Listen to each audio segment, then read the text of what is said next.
so the love's gone. I bump it in, I'm getting to the rhythm. No friends out here, we turn the stage lights out. I'm at the finish line, and then we miss y'all. You hit the top, shout out Huddle, figure the wrist off. I let it go when it's lift out. Talking about me, y'all when it ain't make the list, it's got them all pissed off. Call me Kevin Helms, I was brought in to win. Word to West, Buckles making drag racing great again. I like my racing in straight lines, stay in my lanes. Quit my day job and chase the world like I'm Pelican. Or I'm switching gears like I'm chick with a stick.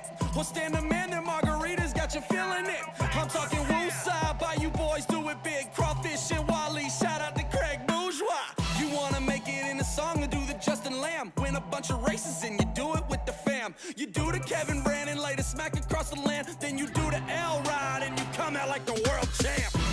You've been waiting all winter long, hearing them go on and on, just so you can prove them all wrong. Only thing that matters is who turns the big and on. This thing on your mind when you wake, and you've been waiting on this thing all day. This is where champions are made. Let them all talk, baby, hate is gone. Everyone shut it out, you huh? Better get off them. All this black and yellow like I'm born to be a Coughlin. They think they got ready to be out-driven. I'm working my way to the top to doing this shit for a living. If you want that money, be double out. And if you want that trophy, take double out. And if you want to be a winner, be double out. And if you want to be a champ, take double out. Be double out, take double out. Be double out.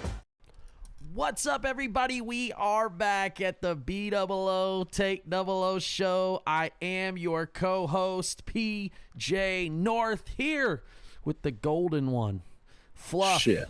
Tebow. Tyler, what's good, baby? I don't know what is golden here, but I know my brain is like fried golden crispy. Hey, man, it was a long weekend, and we're going to get all into it. Before we start to discuss, welcome back. If you're watching us live on YouTube, don't forget to hit that like and subscribe button. We have reached over 400+ subscribers, so all those help, man. Don't forget to hit that like button and subscribe and share with your friends. Comment. The chat bleachers are open if you're here with us live. We want to know what you're talking about, what your thoughts are on our feedback. I guess that means we are growing. We are growing every day. Okay. We're hitting better numbers. Hell and yeah. iTunes or Spotify, if you're listening there, don't forget to hit that subscribe button there, follow, whichever you prefer. On Spotify, you can comment as well there. We see those. Leave us a review, 1 star, 5 star, whatever you're thinking. Preferably not like 2, 3, or 4. Right? I never met anybody that's on the I'm not a big fan. So I want to love or hate, right? Yeah, exactly. So don't forget to leave us a review there.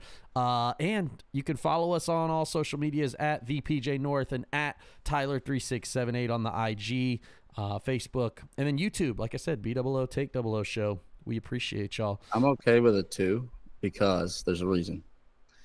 My friends are like, after we had that, they are now going to go in there and put a 1. Okay. There's no doubt. I just have that group. So like, They know that this is impacting my ability to grow. Yeah, but they don't care. It just is what it is. But the 2s are like the ones that genuinely don't like. Yeah, that's exactly how I feel. Yeah, if you're like, cool with that. Yeah, like whatever. That's fair. All right, well, we're gonna chat. We're just gonna catch up. Obviously, you've been working. I know you guys had a computer go out at the racetrack, but you've got your backup up, and so you were working on points and everything. What else is going on at US 60? Anything good? Yeah, lots of it. I think we got a radio race this weekend, and then I'm gonna come see y'all at Verge on Sunday. And that was something me and Brown were not arguing about last night, but we discussed, because he's like, you don't have to come to Verge. Sure. And I said, I know, but like, it's part of me just wants it's a good time too, I want to be there. It is a great time. We're seeing the racing's awesome, and also like, you just want to, like, I missed the first one. I do want these people to see me, right? Kind of be there. And be a part of it, like, to see. I think we all bounce really well off each other, and I want to, make sure that we're giving it everything we can, and that I am giving it everything I can. Yeah, we're excited. We're going to talk a little bit about Verge here shortly. What's going on with race cars? Anything good over on your race car side? Yeah, I've actually, so it's took a few months, but like January, February, I had no motivation. Like, yeah, I know, I get it. 0. If the race car was done, I'll go racing. If it's not, I'm fine. But the giveaway car last week, like, really kind of lit a fire under my ass. Yeah. So I don't know. I've got like the Roadster, like, I've been moving stuff around in the shop, kind of reorganizing a few things. I've got, my second dragster ready to take apart and go see. Probably gonna go see Nick Folk it's about put fixing front some end on things. front half or something, right? It needs to be. Yeah, it was broke. I mean, it's like common knowledge that the thing's been rode hard for a decade. So I'm gonna do that, and then we got the second giveaway car already and all the parts. So I'm gonna start working on it. The second giveaway, are we doing Is that an Ezel car? Or is so that the second one is another Folk. Folk so car, we got 2 Folks, and then Johnny's taking care of his. I've never had this, but he's building it, assembling it. Pretty cool. Wiring it. He's painting it. So like that car shows up to the race, I never have to see it. Yeah, I'm excited. The Folk car giveaway, obviously, we'll talk a little bit about at the Twin Fifties. It's pretty cool. If you guys didn't see it, make sure you follow Race TB Promotions, and you guys can look back too. We did a full-on thing on the live feed from this weekend. I will say I am working on my Schville, trying to get it ready for next weekend. We've got Bowling Green, National Open, the Clay Jones Memorial Race 5K. A lot of things happening. One of the most fun weekends of the year. Yeah, man. It's just it used to be obviously the Sport Nats down there, and then they moved it to Justin Open. It's just the best, man. So many racers come. It's Memorial Day weekend. They open up the park to the racers. I'm excited about that. Plus, I've got this 3-speed almost in. It's so close. The drive shaft ended up working. The mounts worked. I did have to move I'll tell you what, when I'm putting the cross member back in, this is the first time I've had the cross member like fully out. When I took the motor out, obviously I loosened up the bolts but I didn't have it like all the way out, right? Yeah. And so I'm putting it back in there, and I'm like looking at this thing, I'm like, damn, is this right? I'm like, damn, I can't remember if this is right or not. Usually you stick it up in there upside down one time and realize it. Yeah, exactly. Yeah, all the time. I ruined a torque converter bolt washer because I put it on there on accident, and then I got it locked all the way, and I'm like, oh, that bent that one. So I had to fix that. But I've got converter bolts coming. I did have to order some extra longer converter bolts for this one. I've got to put that in, finish that. The drive shaft ended up fitting, so I got to basically just have to finish it up. But today I spent 4 hours on the shifter. Cheetah makes this shifter where everything is replaceable. Everything is like in the same place, which is awesome. So I get to it and I'm like, oh man, I don't even have to take this thing out. They've got like a blocker for the power glide in there. So you could take the blocker out. It's like a gated thing, right? Well, then I'm like, oh shit, this thing's backwards. You can't use it. It won't go with the dual shift. So I do have to take the shifter out. So I got the shifter out. Then I got the cable out. And I'm like, damn, there's just stuff. There's like screws and bolts and nuts everywhere. I'm like, fuck, I hope I remember how to put this back together. But it did go back together. The precision shifters, like the ones that are in the community. So there's like, they make 3 or 4 different ones for like a metric or a turbo 350 or whatever. But you can they've told me that there's some of them that if you take them apart, you can actually flip them forwards to backwards. That's kind of cool. Flip the side pieces around. Yeah. I've had 3 of them apart and never got them back the way they say. Yeah, that's kind of where I'm like, I don't know about all this. Yeah, nah, don't do that. Folks at home, do not do that. Yeah, luckily I had this shifter. Obviously, like I said, it came out of my Cutlass from back in the day, and I've got an I got a solenoid. The dual, it's air solenoid, so I got to wire up that. I will tell you that when they put this one together, the stuff I'm taking apart, obviously the shifter I'm taking, they used what look like audio cables for the plug-in, but they're like they're soldered. I mean, they are incredibly done. I was like, damn, this is for the line lock. And so I thought I didn't. No, I didn't. No? I was smart. I made them. I left them so that I could quick disconnect and put the other shifter back in. Buddy, I'm thinking ahead this time. Hey, I like it. I'm thinking ahead. So that does bring up a question though. Like, did you take a Cheetah shifter out of your Cutlass to put the ratchet shifter that was in it? Yeah. Bruh. Because I switched from reverse pattern to forward pattern. Okay, I'll give you that. Yeah. I had a reverse. Yeah, remember when we put that transmission in and Brian, it was all messed up. What a tough it's bad when me and Brian are putting a race car together, and I'm 17 or 18 at the time. It's like Brian knows nothing, I know very little. Yeah, me and him are putting your Cutlass together. You're diving off the diving board in the swimming pool over here. Like that's how we raced. Okay. Life was and we good. Actually won. Life was good there in Penal Court back in the day, by God. Yeah. Yeah, man. A lot of stuff going on, obviously, for both of us. Shout out to, let's see who's we got in the chat here. Walt is here. Way. Shout out to Ray. Jason, what's up, baby? Jeremiah, that's hurtful. Also, I am more than half. I'm like 3/4 of a star, by guy. When are we going to get Matt Daddis on? You know, I'd love to talk to Matt Diddy, but until he lets me sitting into a Chiva, I'm not doing it. You know what? That's fair. Okay. I didn't say I had to race it, but if he's not going to let me sit in it, then he can't come on the show. Yeah, you're sitting in it, and you're probably going to make a run in it, and then he can come on the show. Yeah, there you go. Also, shout out to Brandon over at Plan B. If you guys haven't checked out Plan B YouTube, it's popping off. He's got a ton of way more subscribers than us. He does a great job. He races out in Idaho. Also, he's got this race. He did a race last year in like Nevada at one of these racetrack, and it's like the wildest view you guys have ever seen at a racetrack. So check out Brandon's channel, Plan B Racing. Let's get into it, man. Headlines. We got a lot to talk about. Obviously, the Twin 50. Let me just do the whole thing. The Larice Motorsports Insurance Twin 50s, presented by Vintage Trailers, took off. We had a whole week, man. We really did it. How many times did you say that over the weekend? By God, hey, let me tell you something. It's like if I don't say it multiple times, I might forget. So sometimes I have to think about it. I did say it a lot though. I kind of liked it. And Thursday, man, it was.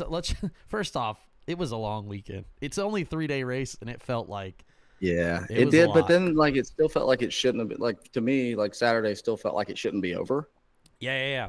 You know, yeah, like it was long, but it also felt like it shouldn't. It should have went on. I don't know. I felt really good about Saturday. The way that we finished up, man. Yeah. I'm here to tell you. You want to talk about guys that can get it, not just me, but like the staff at St. Louis. Obviously, I have nothing to do. I'm just about part of it, but like the team as a whole, really just like full throttle, full tilt Saturday to get it done. Over 400 plus entries. We had over 330 entries, I think it was, right? Or 329 for the warm-up race. 329. Mm-hmm. That's crazy. Let's start there. Warm-up race was awesome. I thought the weather thing sucked, man. We got a late start. Yeah. Then we're all in the lanes.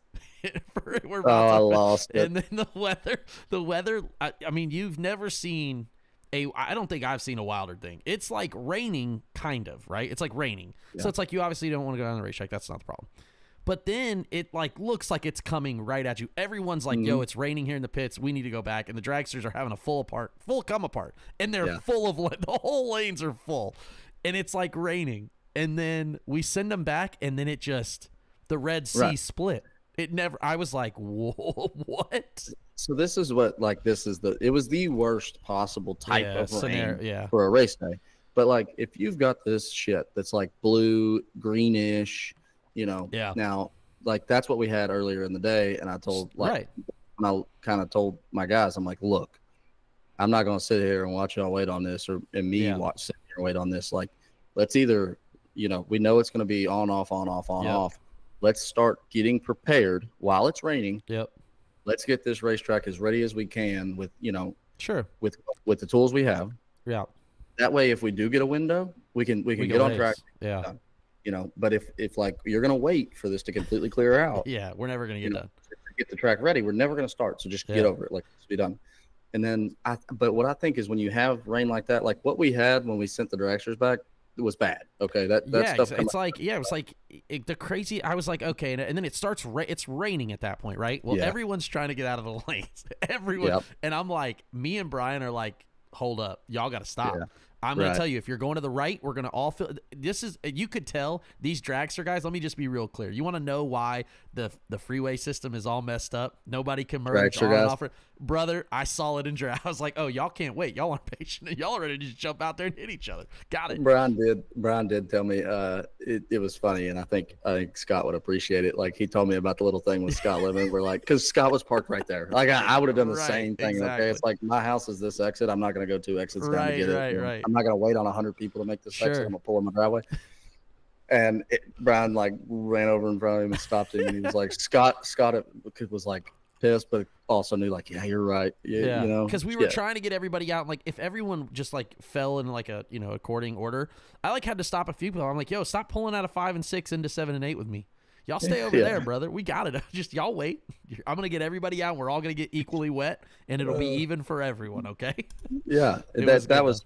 And I do feel like we only had like 6 pair of door cars left. Yeah. And like we could, we could have finished those. Yeah, sure. And that was like what I was trying to, like what I went to with Brian is I'm like, what are you, like, I understand, but like, why? Yeah. And he said, I didn't send them back. I just sent the dragsters back. I said, Brian, we promote the event, okay? Yeah. So if somebody hears you over the radio say, "I'm sending dragsters back," Yeah. the first raindrop they feel, them door cars is Oh gone. yeah, they were gone. Yeah, they turned. That was tough. But the good thing is everyone was like pretty cool about it. Obviously, they understood. And then we really turned it around. But we were on a hammer after that. By God. And yes, so attention in the pits, okay? Yeah. I have no problem sending y'all back every time a raindrop falls. But if the first time I send y'all back, y'all don't come back to the lanes when I call you, you're done. Your shit is gonna flood in the lanes before I send you back. Like, because I mean, it was 75 minutes and it didn't rain 10 minutes. We spent 75 minutes down getting them back, and that was pretty good. I've had it be worse than that. Sure. So like, that's the biggest thing is you got to think like, are we? If there's a chance that we're gonna go back racing, this could I get. think that's like the ultimate like unfortunate event, right? Like we're all planning. You go through no matter where you're at, right? You're planning for this, and you're like, "Is it gonna rain? Is it not gonna rain? What are we doing?" And it's like that's an unfortunate. I mean, it's just a bet. That's also true, Billy. I did. I will get to that. Me and the lanes. But yeah, I thought it was. I don't know. Like I said, either way. After that happened, we had. I mean, literally, we were full throttle, wide open, and we stopped third round at the end of third round. Yep. 2:30. Yeah, and we're very aggressive to push cars, right? Like that rain, it wouldn't. If I was a racer, I would not have blamed a promoter for calling that day at 10 a.m. Right. But that's kind of what I told Jeb and Derek. Like, look, I'm good with calling this, but if we're not going to tell these guys they're done, let's go. Yeah. And I'm going to push, and that's you just at that point you kind of commit and you go. Yeah, I felt like we were, like I said, at that point. And then Saturday, at that point, Friday, now we've got 2 races to finish. And you've got junior dragsters. But we were literally, we were on the hammer. And I think we'll start first. Obviously, the Folk race cars warm-up Thursday winner ended up being Talon Farmer. What a wild turn of events was that. Obviously, I've never seen a split like that. I didn't know what was going to happen and how that was all transpired. But it was interesting. And then Talon ended up winning the car anyway. Pretty cool. The car, obviously, that's been, I would say, my favorite giveaway car. No, not knocking any of the others. Just don't take that personally. No, I think from a paint perspective and the way it turned out, I loved it more. I thought it was really cool. The first dual suspended car we've done too, right? The first front suspended car, and actually, you know what? I'm trying to think. I guess all of our Folk cars are actually. That was the first front suspended car we've done. Nick said you're doing it this year. You didn't let me do it last year. I want to do it for both of them. That's cool. And it is nice, and a really it's a clean looking deal. And also I think most people are looking to try it, nowadays anyways. The split thing, and that is actually something I wanted to talk about on here a little bit. So that deal's hard, right? So for the people who watching this that don't know, basically when you got down to 7 cars, the actual cash payout was like $8,500, and what they decided to do was split that even. I think they ended up getting like $1,200 a piece or whatever it was. And at first, like, I understood Tony Farmer's thing is that was stupid of Talon to do because he was on the buy, right? And 100%, 9 times out of 10, I'm going to say, if you're on the buy, that's stupid. Right. In this situation, he was only changing, he was going to double his money to $2,400. Right. Okay. But that's all you're guaranteed. So at that point, basically everybody got pretty close to paying their weekend. Yep. Okay. Yeah. At that point, your tab's more than almost than paid, less buybacks at that point. Yep. And you don't have how do I put this? You don't have any other chance there really, unless you're going to win the car. Yeah. Let's just get everybody close to even money for the week, and let's race for this thing. Sure. And then when we got down to 4, this is something that I just kind of want to talk about because this is a weird deal. I want to know, and also when he gives a story, if y'all let us know what y'all thoughts are 100%. in the chat, because we'd love to know. Look, mine in that situation, and we'll talk about what my theory is. So we want to know what people would do in different situations as well. Yeah, for sure. And that was the part I've already talked about. That's, just besides the point. But at 4 cars, and let me preface this by, we have sold, I believe, that's only the second car that we've sold before the race was over. Yeah, the rest of them sold or bought afterwards. They took them or did a deal or whatever the deal was. Exactly. And so basically at 4 cars, Farmer said, I would like to have the car. And there was like, a couple of the guys said, I don't really want the car, don't need the car. Right. And then there was like one guy who kind of wanted the car. And then Farmer's like, I want the car. I'm basically going to guarantee myself the car. I'll offer, 40,000. Yep.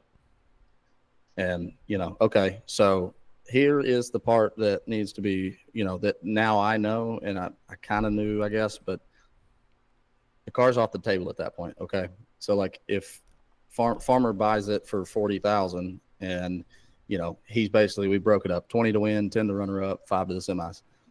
That car is now gone. That car was sold. So Yep. you are racing for the money that the car was paid for. Right. You can't, if you want to renegotiate, that's what the dollar figure. He gambled, which, I mean, it worked out for him, right? Like he guaranteed himself the car. Yeah. But at a discounted rate of some sort, even what he offered and that they took, Yeah. was a little, less than what you'd have in it, building it. But if Talon wins the race, Wins the car, he's got 20 grand in it. Yeah, exactly. You're right. But if he wins the race, he could have had none in it. So, it's a gamble, but also it's almost like it's not a gamble. You're taking a little bit of gamble away from it. Yeah. You're guaranteeing yourself, that car. Yep. And he could have lost at 4 cars and paid 35 grand legit, actual money. He could have lost. Exactly. Right. Yeah. But I guess the thing there is like, not that we had an issue, but I think something that definitely to think about is if you do that, that car, like I said, that car is now out of the question. Okay. If you agree to sell him the car, you're racing for whatever money he offered, and that's the end of it. Yeah. And then, TB Promotions to an extent has to, I think that's kind of one of those deals where like there's a lot of things in promoting that I think everybody there for a while was like, it's got to be black and white. And I think that's just one of those things that's kind of hard, because you got to trust the person, right? That's the other situation is now. My only thing was is that unfortunately you're now liable. Mm-hmm. You are taking on liability for him. Not that obviously Tony, we're not worried about him paying the check. That's not it's just whoever it is, right? Like you almost have to be taking people out of it, taking folks out of it. How you're now liable almost for that situation. And that's kind of what me and Brown were talking about is to us, once the race starts, like we don't own the car, like in our eyes, because the racer does. Sure. But in the same aspect, until it is sold or won, there is no single person that does own the car. Exactly. So you pretty much, like the way I thought about it, and I mean, like this could be taken 100 different ways, to be like whatever, but like we still have to kind of police, that aspect of it is like, if he buys the car, you can decide how to do it or whatever. But you kind of like, we as TB Promotions kind of back that guy in a sense, whoever it may be. And it doesn't, but that's kind of, I guess, where it's kind of like grayish of, like, I don't know, like if a random person comes to me that I've never met and tells me they want to buy the car for 40, like, what am I supposed to, like the black and white side of that is, okay, I did it for this guy, I got to do it for you. But at the same time, I know, you kind of, it's hard. It is. Yeah. I don't, like I said, for my situation, if I'm at that split at 4, I've already doubled my money. My thing is that, to Billy's point, you keep the car 100%. And like, that's the thing. Like my only thing is at 7 cars, splitting it up kind of presents the biggest issue because now you've split up all the cash that is available. Right, like you can't. You are betting on his money to like like if you lost at 7 or runner up, unless somebody bought the car, like you got the same as everybody else. Yeah, exactly, and then you're really in trouble, right? So you're I don't know. That's what I'm saying. Like the split there is tough all the way. That's what's so crazy about Thursday is that we can't push we can't add we can't combine races. We can't do any of that. It's a separate. We're giving away a product. There's no like. So I still think it's a wanted race, right? 1,000%. Like I love. Obviously, it shows that people loved it. 330 people entered. It obviously shows that. Yeah, you're super happy with it. We keep building a nicer car. We've got the best in the business, whether it's between the chassis builders, the RBZ wheels, the shocks from Eric. I mean, just every piece of these cars is top notch. And the cool, so there's a cool factor to that too, because there's like I've raced with Joey and Shane all my life, and they would never allow themselves to have that car. Right. You know, but they literally for $250 was about to win. Yeah, you know? Exactly. They got paid, but they would like I could never talk them into building that car for themselves. They would never do it. Yeah. And so it's just kind of cool because you have so many different aspects and how that could go or how it affects people. And it's really cool to see that always. Yeah, let us know in the chat what your thoughts are. Obviously, like I said, Talon Farmer with the win on full warm-up Thursday. Going into Friday, like I said, obviously we combine those things. So moving to the second half of Friday, mind you, it's late. It's been a long day. Jackson Reed won Junior Dragsters, which was cool because her sister won last year. So that was kind of fun. Mark Buttram got it done in the dragster going 440. And I think that thing was really, really good. Obviously, he loves St. Louis. He's won a lot of races there. He's won Super Gas National there. Like, he's done a lot of stuff. I thought that was pretty cool, too. I think, like I said, the race was just like so many things going on. So much. It was so many things going on. It was hard to, like, enjoy that for me from, like, a outsider, right? I'm obviously not Mark. I'm sure he enjoyed it. But, like, for me, I'm, like, trying to keep my head on straight of what class we were in. Billy's comment, not to stop you or interrupt, but like Billy's last comment is kind of the way that we look at it, right? Like you almost have to keep it internal to the race. Yeah, 1,000%.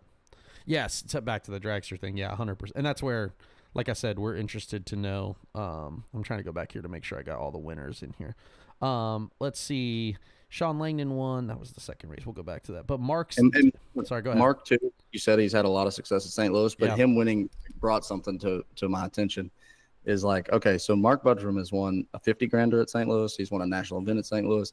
Like, it's been really good to him. And I was like, man, you know, we get to have like some of the biggest events for my business are held at St. Louis. My dad won a national event there. I won a national event there. My first division championship was clinched right there. Yeah. You know, so like St. Louis to him and to me kind of hold a special value. And like, you know, Hunter's had a lot of success there, and just that place, you know, kind of breeds a guy that can win on multiple different ways. And I love that's the best part about running these events at national event facilities like that. You're going to see those national event facilities see so many different things. Obviously, the Million is there. The divisional, double divisionals now, and all this stuff. Now, it's like a lot of stuff going on. One place in America that you can go that holds a NASCAR Cup Series event, an IndyCar event, an NHRA national event, and $1 million drag race. And it's only in East St. Louis, Illinois. That is it. It's wild. Mark, like I said, I thought he just really did a great job. Yes. And then Clay Tyler, he won the no box side. I thought that was cool. He's in the Rambler. No, what was it? Not a Rambler. What was that? Corvair, right? Corvair. Thank you. Corvair. Corvair wagon. That's what it was. I couldn't remember what it was. And he beat Johnny LeBoux. So John in the truck managed to put her down there in the runner-up window. Cool to see all of that. Like, like I said, Buttram winning. It's like, since he got the dragster, I mean, he's won some stuff, but I think it's kind of like taking him a minute to get to that, winning on that level again. But he proves that he can do it. It's amazing. He makes a lot of good runs, but he just doesn't race a ton. I know he's got his daughters that are like doing things, and he's with that. And, but when he steps up, I mean, he swings the bat hard. And, LeBoux, I know he doesn't go bracket racing a lot anymore, but I've been like in the little bit of NHRA racing we've done together in the last, few months. I've been like, get that truck and let's go. Let's have some fun. He wins at the Hill every other week. Well, yeah, but hey, old Shane Williamson been busting up on him down there. Shane Williamson, and we'll talk about some MVPs over the weekend. Williamson definitely comes to mind as some of those. Friday was what was Friday? Manhattan Collision Center. Man, I felt bad. Sorry, Dominic. I called it Manhattan Auto Collision Care or something. I called it a bunch of different things. I was trying to find the logo and then to find the name. And when I written on paper, that's my bad. I know it's Manhattan Collision Centers. The Bowden family. Thank you guys to supporting the Friday race. We appreciate that. LeBoux did want the dragster. He wished he would have been late in the other race. I can tell you that. He should have done a better job. That wouldn't have even been a thing. I can tell you just from like the comments he made to me looking at the car, is if he would have swapped his roles into that race, like we'd have never had the conversation about selling. Oh yeah, because he was getting it. He was getting it regardless. It's gonna be a thing. That's what going back to that dragster race. I think that's probably how I would have been. I'm like, look, did I clear the tab here? Cool. Next round I cleared, like whatever. I'm like, I probably want the car because when else am I going to get a chance to get a car for $250?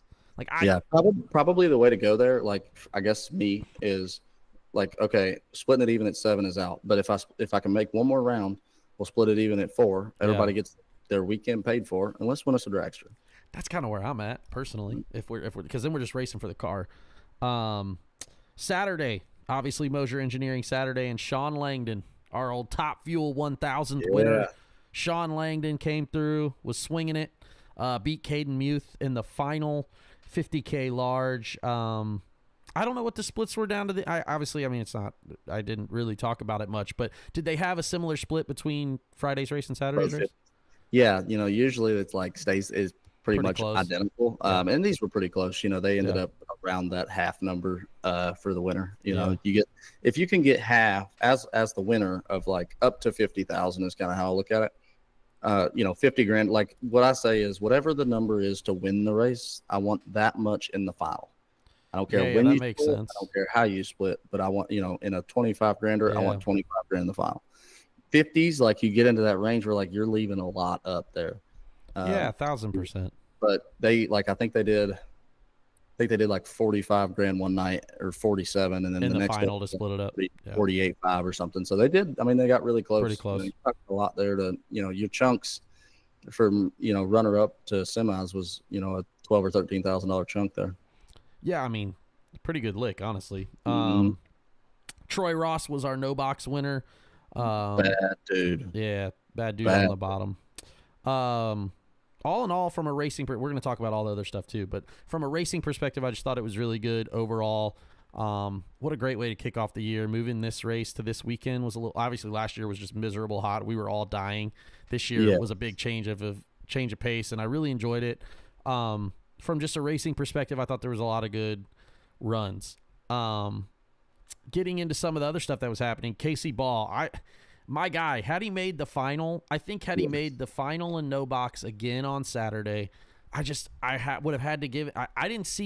I've never seen a bike make that many good runs. So just for the simple fact of I know he does this a lot. He races a lot of these, but I really thought that was an underrated performance.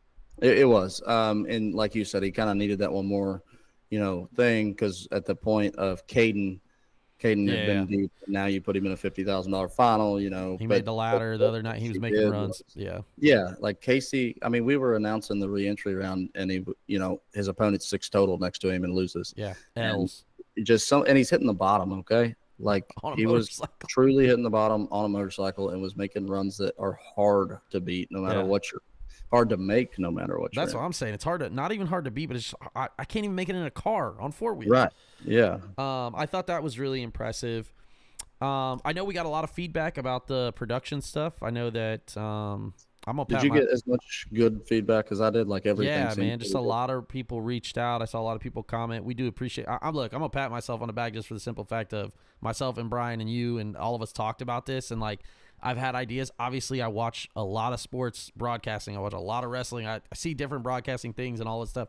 And I really think that we tried something that really was good, that we really enjoyed, and I thought that helped. And I thought it was really cool that we could do different stuff. We went live a couple times from the pit, actually live. He had Mark from Motor Mania had the ability to basically live stream from his camera to the thing. And so we split up a little bit during the look. Not a knock on the re-entry guys, right? First round and re-entry round is so long. I know everybody wants to see their runs, but it was nice to split it up. I felt to just have a little bit of a break, and I know a lot of people appreciated that too. Something different, I can tell you that if I sat and tried to watch 8 hours of it, the announcer, I'm gonna start nitpicking the announcer, right? Exactly. But if you could give me a few things to stay. New information, right? We basically brought them everything about the race that you missed not being there. 100%. That's kind of what I felt we did. Yes. The little pre-race thing we did, even that to an extent was cool as shit. I almost, when I watched it back, I enjoyed watching that as much as I did every part of what we did. Yeah. And then you do some stuff in the pits and nobody's going to watch every pair that goes down the racetrack. I really enjoyed being able to talk to the people live. Last year for everything we did, I basically pre-produced it, right? I would go and interview them myself, and I would edit it, and then I would send it, and then we would play it when there was downtime. Instead, this year we really approached it like, all right, here's our game plan. Let's go talk to these folks. If we can do it live, obviously there's trailers everywhere, so getting Wi-Fi from his, like, there were a few things we couldn't do directly live, but like it played like within the next 5 minutes as an overlay in the same game plan that we were doing, right? A little bit of a what they call pre-tape. And so I really enjoyed that. Johnson, to answer your question, this podcast normally lasts an hour. So he called me projects. He's working on projects. So if anybody can troubleshoot projects, you could just call Johnson right now. Message Johnson Rayner right now. But yeah, so I thought the production stuff was really cool. Like I said, we got a ton of feedback. I will tell you, it's really hard to have where me and you are bouncing ideas off when we're doing the pre-race stuff and the ladder. Then Tyler just leaves me for the pre-race thing on Saturday.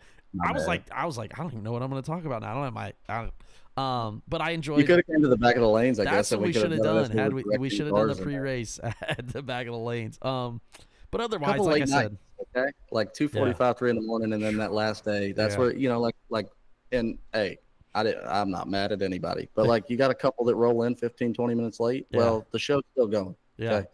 I'm still starting this thing on time, so we did that, and like so we're short staffed a little bit, and I couldn't get away, so it's like a lot of moving parts, but that's like cool part about what you're doing or what you know what we're trying to do. Yeah, is it kind of you see the real side of this when we were in the announcers booth for the reentry round. I felt like that was a good addition. Someone and like everything. Yeah, someone mentioned that to me. I think maybe during reentry we do that, and maybe the late rounds as well. As we get the team aligned, and it's different. About that last night, actually, he talked about, like, what blew me away is that it must have been good because Brian wants me to like keep being involved with you in it, which means I can take away from helping him. So it must mean it was good, or he would be out. Sure, yeah, 100%. But no, we got a lot of feedback, so thank you guys for sending feedback. We do appreciate that. We want to know we can do better. Obviously, we're working on different stuff. We enjoyed the ladder analysis. I came up with some ideas today with Brian that we're going to try for the next ones, and we're going to keep it going and do all those things. So that should be good. To go back to Billy's point, here's some other pieces from the race. I was the soup Nazi in the front of the lanes. Let me tell you something. At St. Louis, the curve, right? Obviously, you're curving and then you're going under the tower. You lose sight of how many are paired. And so Brian had me go up 4 times. Brian had me go up, hey, are we even? Well, if you would have just paired them here, then we would know that. So, Brian, that is my one flaw for you. I'm like, hey, man, make sure these are paired. So we had that running joke. But I just prefer to be organized. So it's like, you two are a pair. That way I know to keep count. Mostly everybody didn't have a problem. I was pretty good about it. Only a few people didn't acknowledge me. At one point, Jake Clayton was on his phone, and he just ignored me and just rolled right by me. And I stopped and yelled at him, and I was like, hey, I want to make sure everybody's paired correctly, because what happened was, shout out to Daddis and Jake for actually calling this out. I was going to pair up all the dragsters that were stacked with the door cards that they got back. Oh, God. And I was like, oh, thank God, because I hadn't had that. That's why I wanted to keep everybody correctly paired. Yeah, it's so that I can, so I know not to flip anybody out of their lane until it's, until we get to that point. So that's really why I was doing this. I just wanted to be like, and I did to the junior parents. I set that precedent real early on Friday. Hey, just so everybody's, we had to come to Jesus. Hey, let me make sure everybody acknowledges what I'm saying. And it's hard because like St. Louis is just extra hard because you got so many lines, and at first it's like, the complaint was like, where are we paired, right? Yep. Because you don't like if we wait all the way to the ready line, but then you still got to staff somebody in that spot because it's a moving target. There's a road. That's why you got to pair right there. That's where it is. Yeah, so you pair right there. Well, then it's hard for people to understand. Like if you cross that line and then you break, well, you still have 12 pair before you got to get it fixed. But you're still got to race that guy. Right, exactly. You're paired at that point, 100%. Yeah, you're 15, 20 pair from the ready line, but you're paired. So it's like a. But I think it just adds to it. I think it adds to the efficiency from a understanding, and everybody can kind of get in that cadence of like, okay, this is who I'm racing is right now, right? So no, it was good. I think that part I didn't. I mean, do I enjoy the lane thing? No, not particularly, but I like to do it because I like being organized. So yeah, and that's like my worst thing, and this is why Brian, like I work the front of the lanes. Usually, for some reason, it's always at St. Louis too, which is mind-boggling. But like I'll send 5 pair, and then like I'm constantly looking back, right? Like okay, to make sure they're paired. Yeah, like one, you know, like you pick a couple out as they pass you, a couple cars that are like recognizable in a crowd of cars. Yeah. And you're like, okay, these 2, all right. And then when you look back 5 pair later, all right, they're boom, boom, boom. All right, I'm still on track. Like you're constantly double checking. Yep, 100%. Like I said, I thought that part was good. I'm trying to think of anything else that came out of it. The racer appreciation, shout out to Larice Motorsports Insurance. Obviously, they just do a ton of, I mean, they're just like super supportive, so we're really appreciative of them. And I thought that was good. Everybody had food. I know. Well, I didn't either. I was there for like 5 minutes. I had a sugar-free Red Bull vodka, and I was ready to rip. But we were all good. It was a long night. There and everybody was there taking it in. So, anybody else we missed, man? I don't think. Obviously, Sean Langdon won. I know we talked a little bit about that. Sean Langdon made a lot of great laps. He made like 30 runs at one point. I think Steve counted up his tickets. He made like 30-some runs over the weekend. All dragsters for the win lights, final win lights. And I gave him the old announcer jinx. I was like, oh, we're gonna have a door car. And then nope, they all let me down. I think Buttram was going high 430s. He was dialed 440 flat. You know, so 2 430 dragsters winning. Yeah. I mean, that says something about the staff at Worldwide and our staff, and not only that, 1,000%. Hey, and I got to give a compliment, okay? Because a few years ago I was the guy. Yeah. Okay. Hoosier got something. Yeah. Yeah, they out there cooking, ain't they, right now? The big tire. Yes. Yeah. Langdon made 30-something runs. I paid really close attention to him, you know, over the 3 days. When you start on Thursday with the weather, cars aren't like, you know, you want to make sure cars are good, and so you're watching. But Langdon's was good for pretty much all 3 days, and so it proved itself to me for sure. I will say, highlight of the weekend, last highlight we'll talk about, Rusty Ashmore took a head off. I just obviously a lot of people, if you've worked on your car at the racetrack, I've had to do this twice at St. Louis. I've had a head off. Okay, this is like the most annoying thing of all time. However, I never welded one up, and I didn't hand file it. These guys are out here not mess around. Absolute cowboy shit over there at the Rusty Ashford pit. It was wild.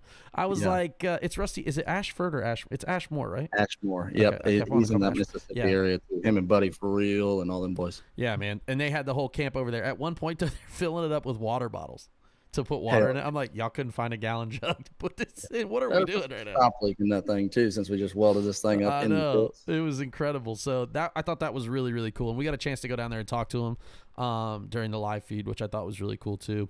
And I don't think I told you, but he did before he left on Saturday. He stopped by the tower and talked to me for 20 minutes. Yeah, I think like even though he was that guy that like didn't want to be on camera, he was cool about it. I think he'll remember that forever. Like, you know, it was super cool to like have that, I think, for him. Yeah, I think we want to do more of that. Obviously, I think I'm trying not to intrude on racers as they're my thing with me is like I want to, and I've said this to Brian, to you, I'll tell everybody on the call, everybody on the pod here, this.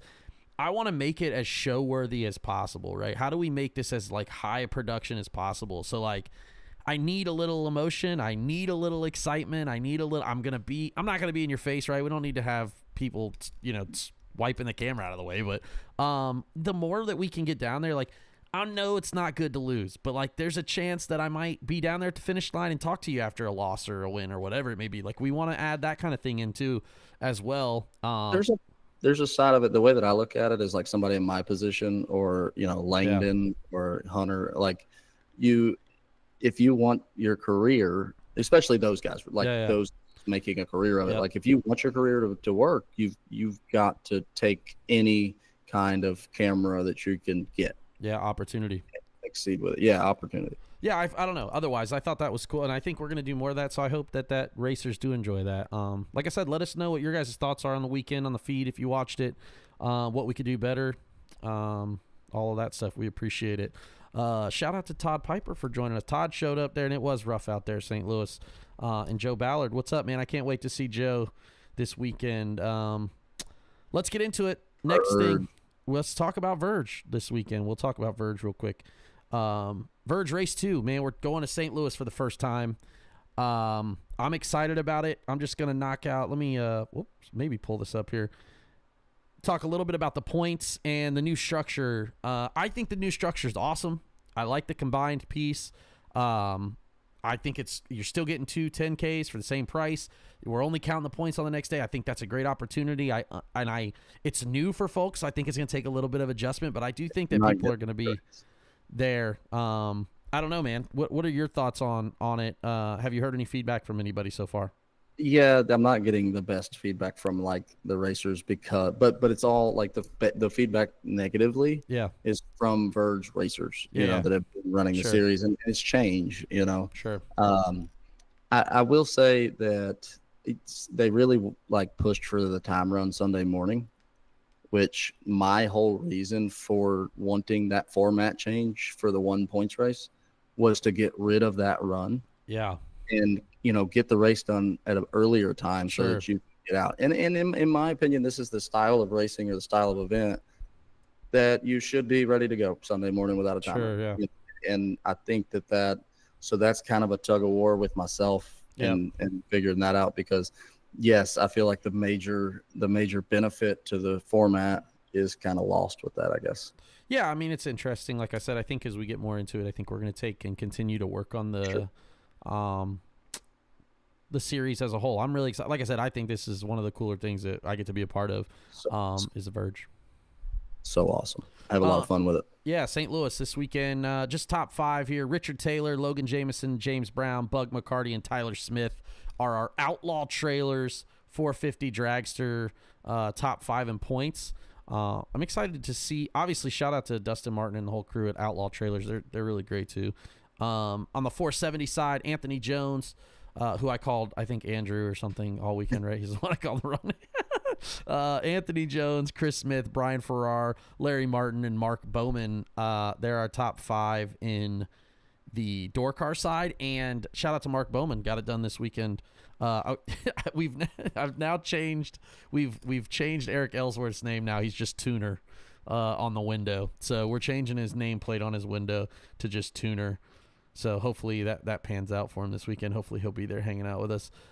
Junior 330, which I still don't understand, but maybe someday I will. Luca Markham is our points leader. And I really like the junior. I like the new junior process that we're doing. We've separated the points into classes, and we do a combined thing on Saturday, and then on Sunday it's just your class. I actually dig that. I think that's cool. I don't know. It brings a little bit to it. What's your thoughts on the junior thing?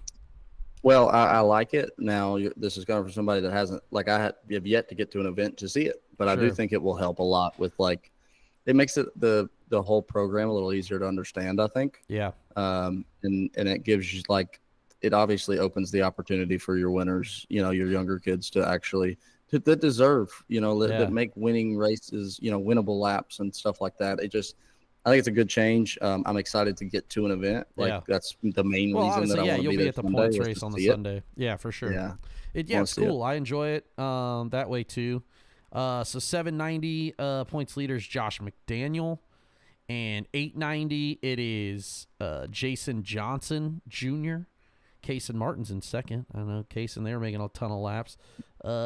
Boone Self was in the final of 1190. Boone Self was making a lot of laps that weekend in South Georgia. I don't know if they'll be at this one, but hopefully they'll give a shout out or give a chance to be there. And Everly Turner, another South Georgia racer, obviously some new faces, which I also think is really cool. With the you don't have to sign up for points, you're just in it. I think that gives some new chance. Hey, you win the first race, you're like, all right, maybe I'll go to the next one. You know what I mean? Exactly. That's really what we're trying to do. That was kind of the thing. Like I know we made you pay for points before, but now like Eisenhower was a perfect example in my head because the first race they do good, and if they weren't going to pay, they're not going to, you know, some of these guys aren't going to pay for points because they don't want to commit. Right. Yeah, 1,000%. The ones who are committed are going to be committed, and the ones who aren't, you can still get to commit. Yeah, I think so too. I think that's the thing is you can kind of build that up. Also, Johnson, we would love to have you in 470 door car, my friend. It is an absolute bloodbath in 470 door cars. Brother, you better hold on for dear life. Yeah, man, Verge Race number 2 this weekend, Worldwide Technology Raceway Park. Obviously, follow along, Motor. I think it's on. I don't know if Motor. It still goes through Motor Mania, but I know that. I think we're getting help from Bang Shift and Chad, right? I think. So I think that's. I know we have in the past, and he's worked with Mark. Yeah, that's the funniest story ever. So you might remember this. But Chad had, like, he was working with Holly, and they took this like Chevette out of the weeds in the woods and like put a Holly Terminator on it. They did it at Holly. Well, it was this big project, but he was going to drive this thing back to Texas where he lives. Yeah. And I mean, they literally drug this thing out of the weeds. And so it broke down on him basically. And so, yeah, like the car wasn't worth what it was costed to get it back to Texas. Sure. But I was going to Texas, and we worked this thing out. Oh, is this the car you picked up? Yeah, this was the Chevette, and I took it all the way to Texas, and I was like, listen, if I need you, you know, he's like, if you need anything, call me. And I was like, well, if I, you know, and so it worked out to where Mark's like, all right, look, I can't make this event and this event. And I was like, well, I got a favor to call in. And so he's done a couple. So I know Mark works well with it. Okay, cool. Yeah, so that makes sense. So Chad, he did do London last year too. He's up on the scaffold making it happen. So we've got some new graphics that we're going to do for some point stuff, and we're excited about it. Like I said, another weekend in St. Louis, hanging out at the trailer park. 3 in a row. All right. Yeah, this will be 3 in a row. Let's go to IHRA. Boy, what a turn of events this weekend. First off, IHRA has the bag, and they're dropping it from a helicopter, and it is full of dough. They have announced their payout structure at the Pro-Ams, or I guess they're not called, they're Nitro Jams, right? Nitro Jams, sorry. Nope, James, you just made it as we're discussing IHRA. What an absolute turn of events, though. We had two-seater Doug. I was still wearing my rally cap. Okay, there ain't no like. You haven't given, and you made a great point. I know me and you talked about this. Originally, the chat was going to be like, people, and we'll say this: people you gotta give it a chance. Everybody complaining before it's ever happened is like, I understand that there are. Okay, that's a questionable decision. Why'd we do that? Why'd we hire these people then fire them? And why did we do this? And why did we do that? And Maryland, of course, is not making it easy. Doesn't matter. They do, in fact, own 5 racetracks regardless right now, okay? They bought 5, okay? So what we're arguing is that, like, oh, well, they didn't get this done and this done. Guys, they spent at least $50 million, okay? Like, this is serious. They just sent you a payout that is probably $900,000 by the time. And that's what I don't think people understand. It is $904,000. Yeah. Think about that. $1 million per race. I don't see a single person ever try to do that. I just want to be clear. There's not anybody with enough gusto in our sport that I know of that's willing to combat that and spend that kind of money. So all I'm saying is, let's go to Columbus and let's see how it goes the first time. This is the only chance. Listen, there ain't. Okay, let me let y'all know this. In drag racing, there ain't another guy out there with hundreds of millions looking to do this. Okay, so if this don't work, if y'all want to talk a bunch of shit about it and then like make it harder for it to work, it don't, like, IHRA, if it leaves, this is the last chance. Okay, so if it's done, it's done. And these racetracks, like, sure, he's gonna make all these racetracks better. He's already spent $4 million on asphalt at Milan, and look at what you're buying. Look at what he's bought, right? Obviously, Trails needs a little bit of help in their pits, but their main thing is their racing surface. And will he spend money on that? Possibly. I think that was always like a big thing. Like, that's why the pros stopped going there, right? And they'll figure that out. But like, look at Galat. That's a top level place to go. He's not. It's not like he bought. Other than the staff, Johnson does work there, so I know they got a couple of lazy staff members. I would like to add. My biggest thing is, I wish people would stop commenting on there. My biggest thing is I hate the negative comments, but also the comments, oh, you should buy this racetrack. How about you let the people, how about comment on what they're posting about instead of like, I cannot, it is so frustrating. We need to buy Memphis. Have y'all been to Memphis? Have y'all been to that facility? Well, the cost of it is also the cost of what it would take to get it back. And Johnson, probably not. So your mama, I know I can do whatever I want. So yeah, man, I don't know. IHRA, like I said, if you didn't see the announcement, they dropped it. It's like $904,000. We had two-seater Doug in the house. He gave us kind of a little bit of a rundown, some inside baseball in the sense of like he's excited about it.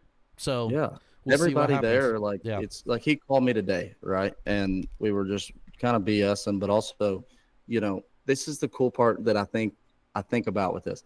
Okay, how many people from an IHRA, if they need something or can, like, do they ever use the people inside, the racers inside for preach? Not I don't care if he calls me for advice, okay, but like, if you need something HVAC work Glenn at a racetrack, Cromwell ain't calling you about comp. Ain't calling you about comp rules. They should be, but he's not calling Matt Alvey to put an air conditioner in one of his racetracks, but but he should IHRA and the people within, they reach out. And then, like I said, I'm not trying to give him advice. If he calls me and asks me a specific question, I'll give my answer to that specific question. And if he needs, hey, this specific race right here, I'm going to need a few staff members for like this, and this. Right. Okay. Here's the number to the couple of guys. That's kind of the conversations that we have. It's not like he's calling me like, what should I do? How much should I pay? Or, these guys, this is the biggest effort. Yeah. That's the thing is, I think that, we're going to see it. And that's the thing is, I think like the effort alone should give people enough to like, at least give it a Billy headphones. No, I think, like I said, you guys got to give it an opportunity. I think you have to give it an opportunity. And if you go to the racetrack and this owner is, MFing you in the lanes or something, okay, then you can be mad. Yeah. But like if you're on there complaining and hate posting on, you gotta go outside. 10 out of 10, your car probably don't run worth anyway. So you might want to leave your shit at the crib. You know what I'm saying? And Derek Beach, who works with us with TB Promotions, he's a police officer in his day job. Well, they use trails as actually it's really cool. They do like high-speed pursuit training. Yeah. So like basically one of them is the bad guy or whatever, and then the cops chase him around the whole place. It sounds wicked. But anyways, you saw autocross for cops. Yeah, like sick. Okay, these guys are just whipping around trails all the time, chasing this fake bad car. Incredible. But anyways, when he was out there, like they do it every week. So like each week he's kind of seen, he said there's electrical trucks out there. They're putting lights up. They're just hammered down. Yeah. And okay, these people are spending a absurd amount of money, and you act like it's fake. Yeah, I think the only other person, have you seen a singular entity do this much? Probably not since Tommy Franklin and them took over PDRA. Yeah, to do this kind of effort. Yes, that is a perfect. And this is on a scale. This is on a much grander scale. Obviously, yeah, and it's even bigger. Yes. So think about that. Like that's where I think it's like I said, we're going to be interested to see, and I hope that it pans out as an alternative. I think people want to see top fuelers go down a racetrack that are not the same ones as always, right? Those guys that don't qualify or those guys that want, stuff like that. I think that it worked for a long time, and I still think it's out there and its ability to work. And so we're going to see what happens. Like I said, I don't know. Who knows? Billy, I'm going to look like John 360. That's hilarious. That is exactly it, man. Competition breeds, better things, right? Pressure makes diamonds and things like that. So we'll see what happens. And I will I will not be at the first event, but something I own will be. Okay. I have to work the Grudge Bowl that weekend. Sure. But I promise you that I'll send a homeless guy on the corner with one of my race cars if it means that I can support the IHRA.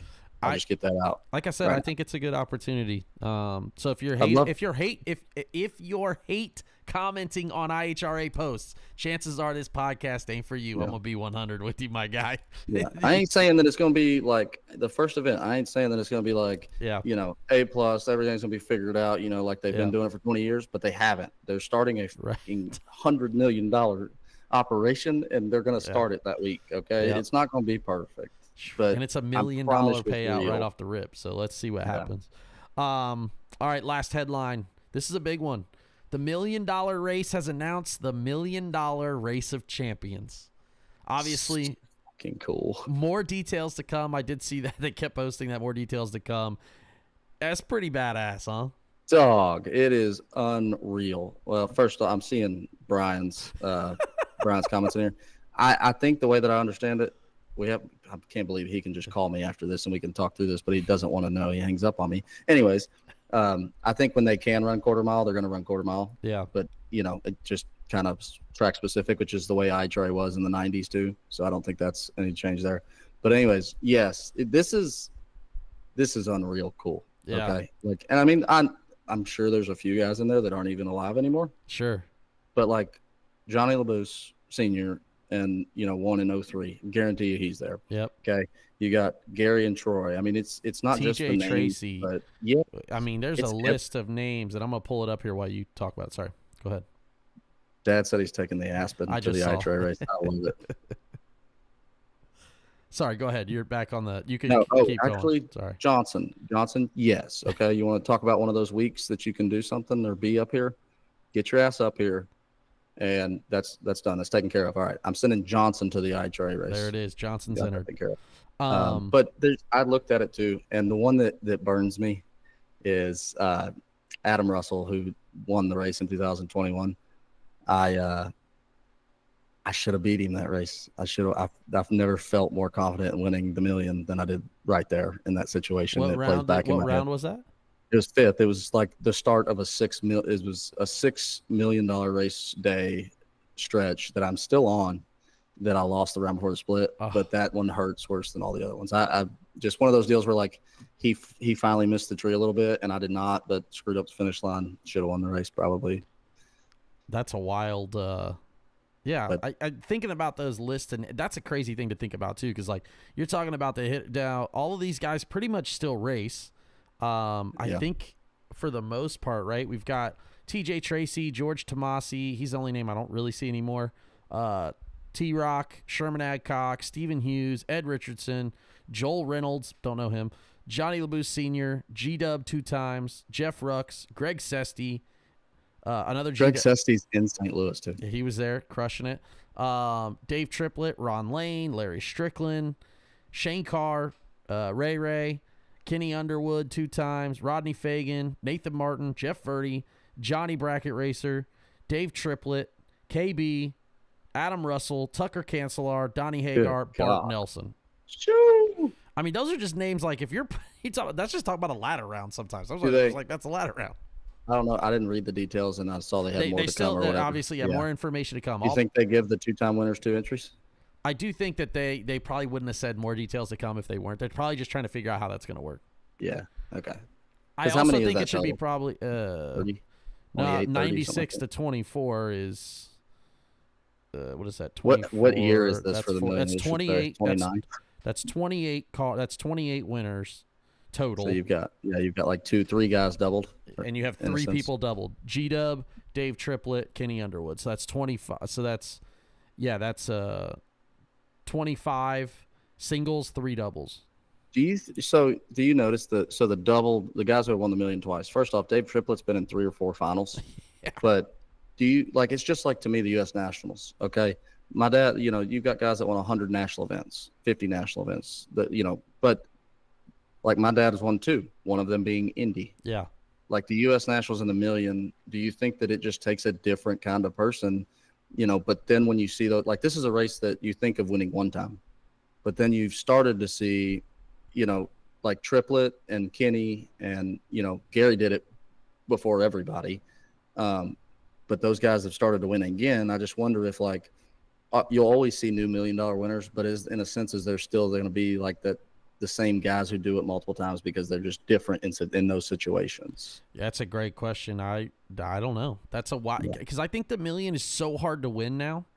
Like, not that it wasn't hard then. I'm just saying it's so hard to win now that it's impressive. The last person obviously to double up is Dave Triplett, but the first time Dave Triplett won it was 2008, and then he won it in 2019, right? And did he win it in 19? Yeah, that's what, it says. I'm just looking at the sheet. And so, Brian, I'm sorry, I did say 28. I meant 29. My math was off. I forgot that it's 30 years. Yeah, I don't. That's a great question. I think, and this will lead into our thing that we're going to talk about. Like, I just think it's so tough to win the million. It's a marathon, not to mention all week. It's almost like you're better off just running the day before and then running the million, because like it's a marathon. I still think, you do, but we talked about this in the pre-race show in the warm-up this past weekend. Like, it is a marathon, but at the same time, I don't see myself being as competitive as that caliber of drag racer if they're 3 days ahead of me. Yeah, no, and I get that too, because you've got a lot of hits at the track, and you're trying to figure that's fair too. And that actually does help with like the next topic later on, especially at a place like St. Louis. Yeah. One big thing there, last thing about the $1 million, and we're going to talk about this all summer, I'm sure, because they're going to announce more details. But this is the coolest one, I think. It's $5,000 to win.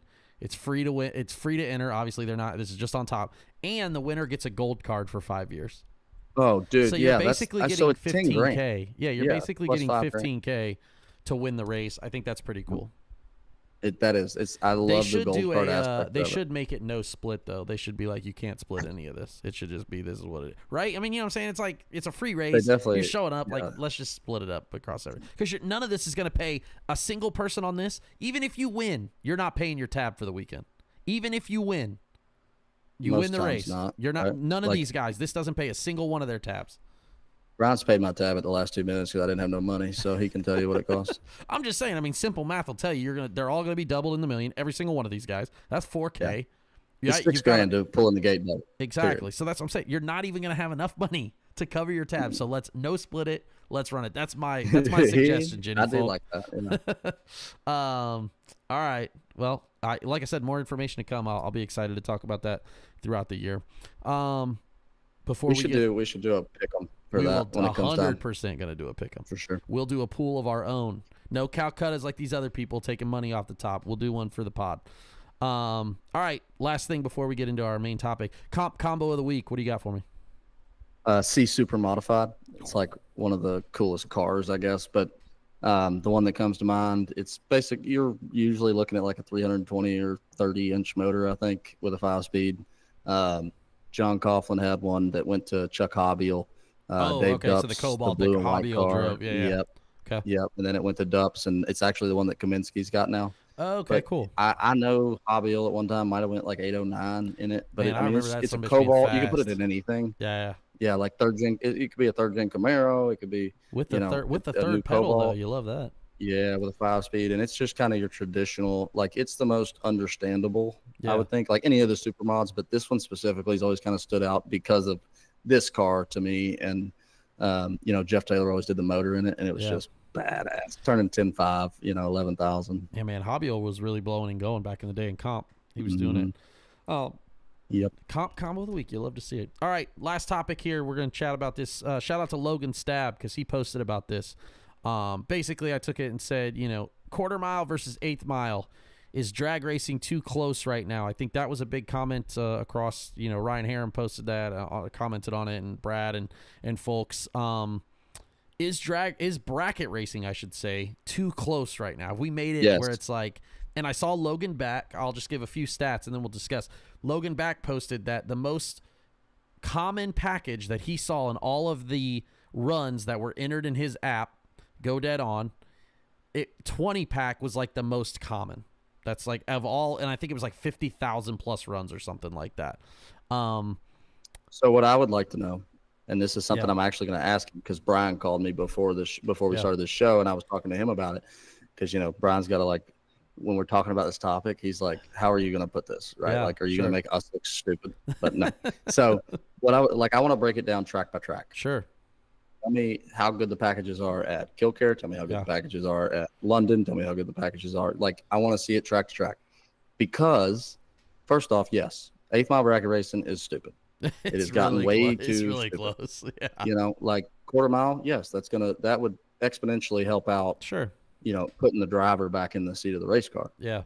But I also think, and this is what I added, underlined on what you said, we've talked about NASCAR and you hear them talk about Darlington and Texas and these harder tracks to drive, because of the bumps in the corners and this and that. The marginal.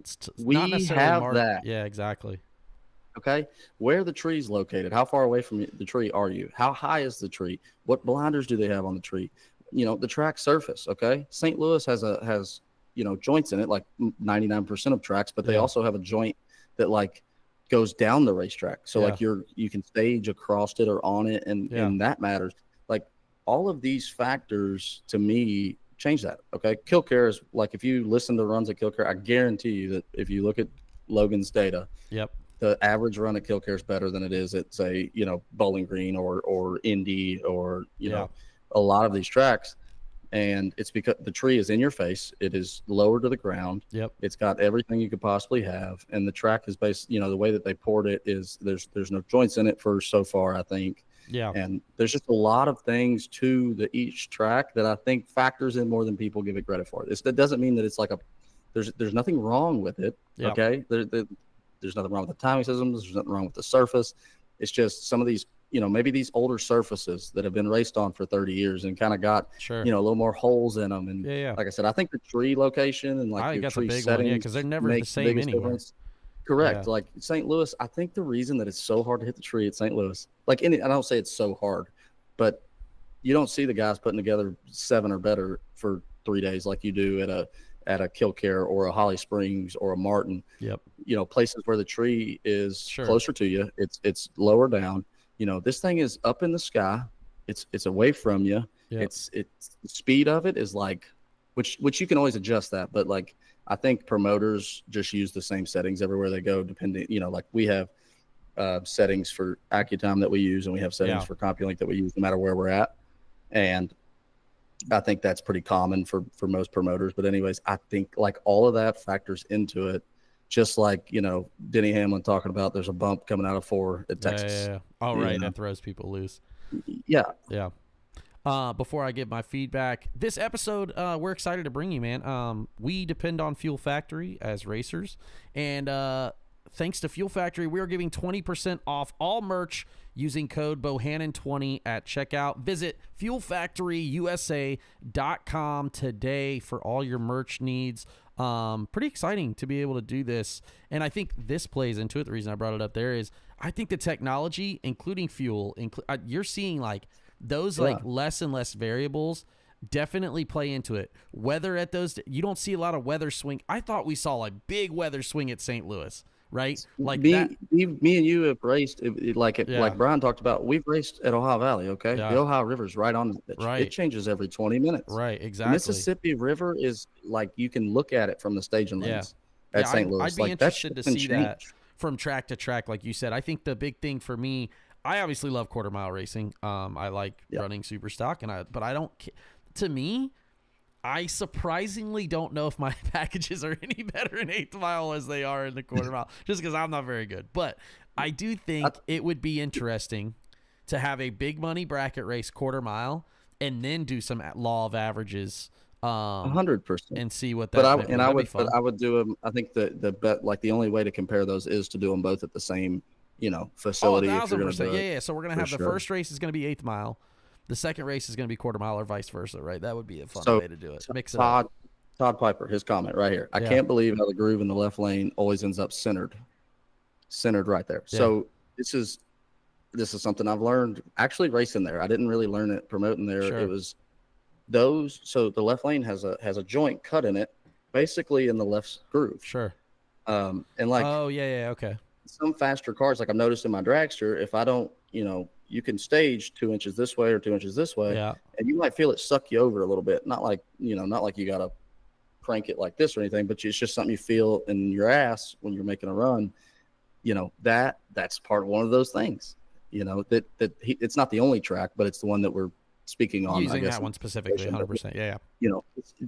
Those details I think are what actually that's the diversity that we have in tracks to where. If you took the average run or the average reaction time at St. Louis, it probably is looser than, say, at Holly Springs. Sure. But that doesn't mean something's wrong with St. Louis. Okay. Yeah, that's cool. I love that. I work in data analytics. I work with a lot of data engineers, and I think that would be really great is if Logan could pull what we're seeing in California versus what we're seeing in St. Louis versus what we're seeing in the Northeast and the Southeast, all of those things, and have some and Drag Insights does a lot of cool things like that too, because they compare a lot of data information from stock, super stock, class racers and stuff. You can flat figure out everything but your opponent's social security number. So I think that that's a cool thing too, to be able to see with that, because I think it also plays into it's just like NASCAR, right? If you've got 10 engineers on your team and your car's going to be better than Rick Ware's team who has 1 engineer, whatever it may be. But you can take that information that they're learning and utilize it on your stuff too. And I think that's the cool thing about it being so tight, is that everybody's caught on, and we're all I understand. A lot of people say this, I think, and you hear this comment a lot. Oh, only 20 people have a chance to win. And I'm like, nah, brother. I would say everybody has a chance to win if you're able to be if you're consistent as a driver in the sense of like you have a good car. Everything. Look at Johnny Labusa's runs late in the round when he runnered up. Right. He got away with like 2 or 3 in a row. Bad ones. Were he was not 47 good. one time. Like, and I, exactly. It was funny because, like, you know, you do get away with, and I've said it, we've said it 100 times. Like, you ain't gonna win unless you've got a lucky 1 or 2, because 10 runs in a row that are the caliber of what we think needs to win ain't possible. Exactly. But you know, it's just, there is, you got to have that.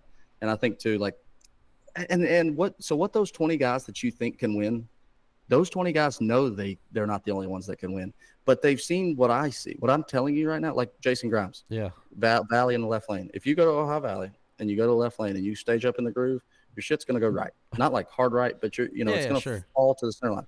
Kenny Underwood, the first time he was there, I watched him, like 2 days in, he just started staging in the middle of the racetrack. Okay. And I asked him, I said, what are you doing? He said, if you stage in the middle of the racetrack, it won't go right. He don't care where the groove's at. He's just literally the middle of the lane. Shit didn't move. It didn't spin. It just straight. But like, that's the little details that those 20 guys that you think are the only ones that can win, they have those, as well as they race, 40 times a year and see this. But that's the difference. Okay. It's not that they're the only guys that can win, but they see this as detailed as you think you are about racing. They're detailed. They are more detailed. Like, like you look at Troy Williams Jr., you look at him and you think he's like, he throws his ticket in the trash and just goes there again because of talent. No, he knows these little details. He knows every detail of everything that's happening in all the cars. I think that goes into it too. So it made for a good discussion. Let us know your thoughts in the comments. Logan Stab, like I said, came out. He brought that up, and I thought that was a good question to kind of chat about. And we took it a lot deeper than what he would wanted it to probably. But I 100% agree that if we go back to the quarter mile, it would loosen things up. Now here's my problem. My thing is, I think it would feel like it's loosening up. And I think so, because I mean, you look at it, like if you go to look at your run to like, all right, figure out what you were going. You look at 60 foot and 330, like 60 foot's usually at, say it's 5 thou, and then the 330 is like 8 thou, and then you figure out to the 8th, and you're not always within a thou. It grows as it goes down the racetrack. So obviously, you're giving yourself more room for racing to open up.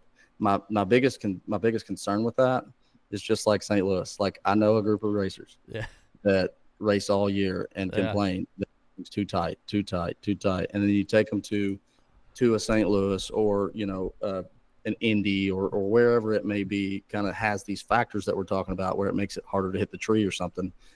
Now they don't like it. That's not good. That's the issue. That's a good way to put it. All right, man. Well, we've done it. We have accomplished all things. A lot to talk about, obviously, this weekend. So I'm glad everybody had a chance to join us. Again, we head to Verge this week. We'll be back next week to talk about it. We might even do the new top 25 next week. I haven't decided yet. We're working through it. It just depends on who I want to make mad. What do we got NHRA wise? Chicago is this weekend, so we'll talk a little bit about that next week as well. Chicago. Langdon got to be making a run. I will say this: if we're going to talk top 25, Langdon's making his way. Hey, he on it, baby. All corners. He's on it. Well, thank you guys all for joining us here on the BE00TAKE00 show. Again, don't forget to hit that like and subscribe button or follow whichever you're posting on, or whichever one you're listening on, I should say. Do as though, let us know what you're thinking and what your thoughts are. We appreciate you.